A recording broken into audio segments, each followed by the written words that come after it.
SSC railway का exam देने वाले हैं, तो इस वीडियो को जरूर एक बार देख करके जाइए, आपके एग्जाम में एक क्वेश्चन यहाँ से आएगा। तो चलिए दोस्तों हम लोग चलते हैं वीडियो की ओर। तो देखिए दोस्तों, सबसे पहले भारत में कंपनी के द्वारा राजस्व वसूलने के लिए वारेन हेस्टिंग के द्वारा एक नीति लाया गया था। उस नीति का नाम था इजारेदारी प्रथा।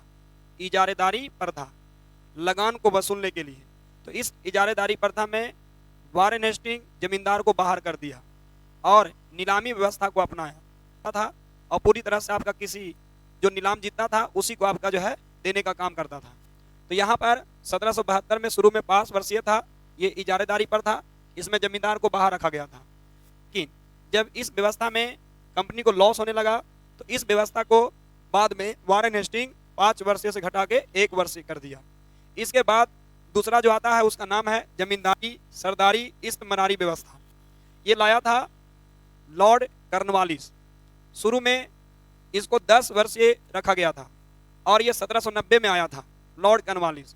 लेकिन इसमें देखा लॉर्ड कॉर्नवालिस कि कंपनी को बहुत ज़्यादा मुनाफा हो रहा है, बहुत तेजी से आपका लगान आ रहा है, बढ़ रहा है। तो इस तरह से इस व्यवस्था को अस्थायी बना दिया गया और इसी व्यवस्था को बाद में अस्थायी बंदोबस्त के नाम से जाना गया। तो अस्थायी बंदोबस्त कब बन गया? 1793 में। 1793 में अस्थायी बंदोबस्त बन गया, जमींदारी से अस्थायी बंदोबस्त बन गया। इसमें राजस्व की सीमा निश्चित नहीं था, लेकिन जमींदार जितना भी लगान लेता था उसका 10/11 भाग यानी 90% भाग कंपनी को देना था और 1/11 मतलब 10% भाग आपका जमींदार खुद रखता था। मन मुताबिक आपका जमींदार इसमें लगान वसूलता था, लेकिन उसका 90% कंपनी को देना था और 10% अपने पास रखना था।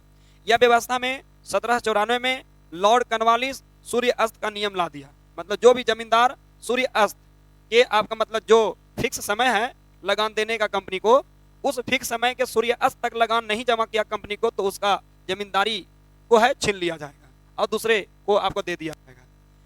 ये ब्रिटिश भूभाग के 19% भूमि पर लागू हुआ था।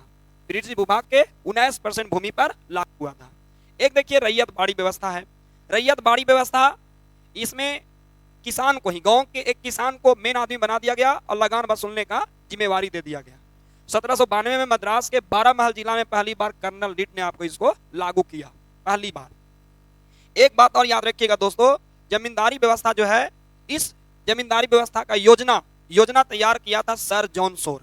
सर जॉन शोर ये योजना तैयार किया, याद रखिएगा, लेकिन लागू किया लॉर्ड कॉर्नवालिस। यहां पर आइए, 1792 में मद्रास के 12 महल जिला में कर्नल रीड ने लागू किया। 1820 में बंबई में और पूरा मद्रास में लागू हो गया। कौन लागू किया? तो पूरे बंबई पूरे मद्रास में लागू किया थॉमस मुनरो। इसलिए थॉमस मुनरो को रैयत बाड़ी व्यवस्था का पिता या जनक कहा जाता है। और ये ब्रिटिश भूभाग के 51% भूमि पर लागू हुआ था। और ये इसमें जमींदार या जो भी किसान है, जमींदार को तो बाहर कर दिया गया, इसमें किसान को ही आपको राजस्व वसूलने का जिम्मेवारी मिल गया।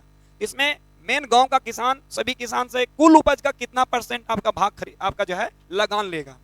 तो इसमें फिक्स था 1/2। 1/2 बोले तो 50% आपका लगान लिया जाता था रैयत बाड़ी व्यवस्था में। कंपनी किसान से कितना लेता था? 50%, आधा।